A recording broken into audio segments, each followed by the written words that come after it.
that poor girl was raped by an illegal alien, somebody that should have never been in this state in the first place. You voted so many times against border wall funding, so many times for amnesty, Tim. If you had done your job, she would have never been raped in the first place. That was part of J.D. Vance's argument at the Ohio Senate debate.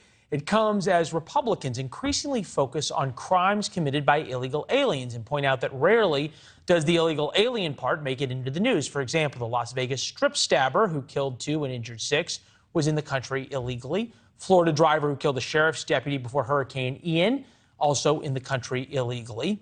Those headlines fuel these ads.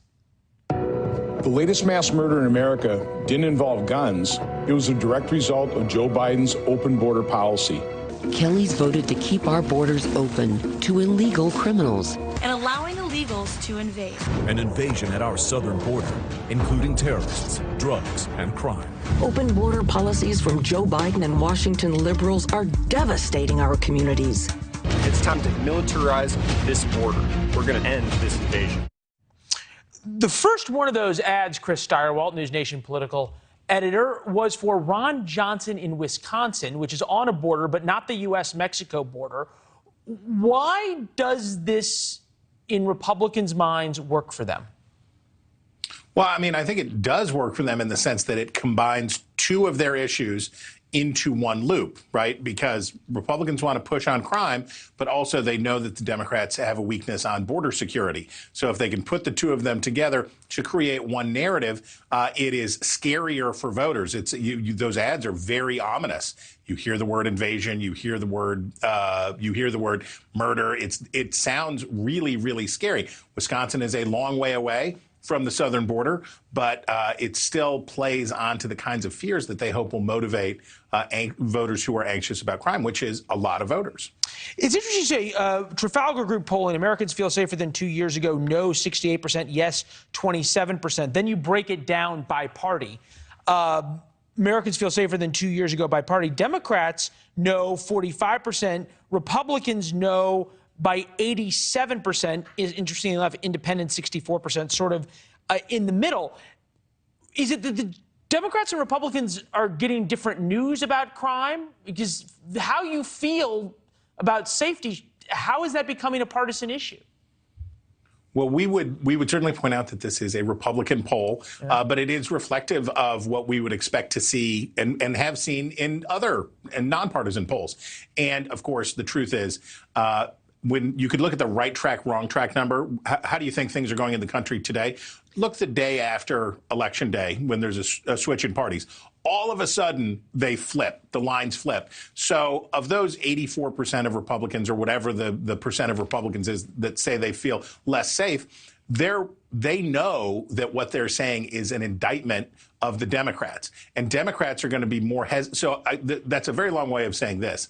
The increase in Democrats who feel unsafe or are more worried about crime is much more significant than the one among Republicans. And as you say, among independents, it's split. It took Democrats really until late in this year to start taking this issue seriously and start addressing this issue seriously.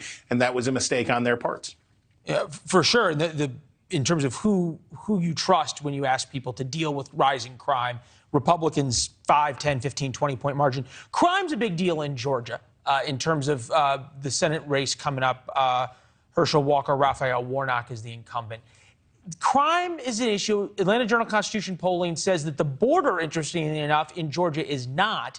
There it is perhaps the personal issues that are taking over the conversation almost more than anything. Here's a bit about Herschel Walker's abortion controversy. This here, the abortion thing is false. It's a lie. They're desperate to make this race about my family because they know they don't want to talk about Joe Biden and Raphael Warnock, what they've done to Georgia families.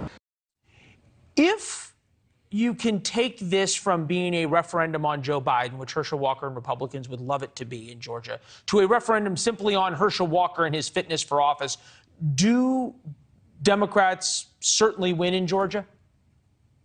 Well, I mean, nothing is certain. But when you look at the difference between Brian Kemp, who's now up in that same Atlanta Journal-Constitution poll, who's now up double digits on Stacey Abrams, and you see Herschel Walker's support way down, and you see the delta between those two.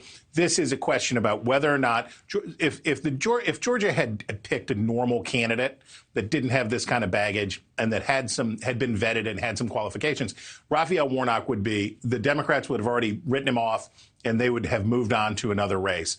But because it's Herschel Walker, Georgians are forced to answer the same question that folks in neighboring Alabama had to do a few years ago. Would we rather have a Democrat in office, which they don't want, or have this person represent the state for the next 6 years and the embarrassment that is likely to come along with that? And that is actually this cycle a tough question, because Georgians particularly feel sharply about the fact that Georgia Republicans feel sharply about the fact that they failed to deliver the Senate for Republicans this time around by losing those 2 seats in the runoff election before. So they're really torn, and that's why this debate on Friday is such a big deal. It is a big deal. You'll be there with us as well in spirit, not in person, but I am glad you got the purple tie memo, my friend. It's nice to see you. You bet. All right, Chris Stirewalt, the team. NewsNation is the exclusive network home of the Georgia Senate debate. Friday, October 14th, 6 p.m. Eastern, debate night in America. I'll be in Savannah.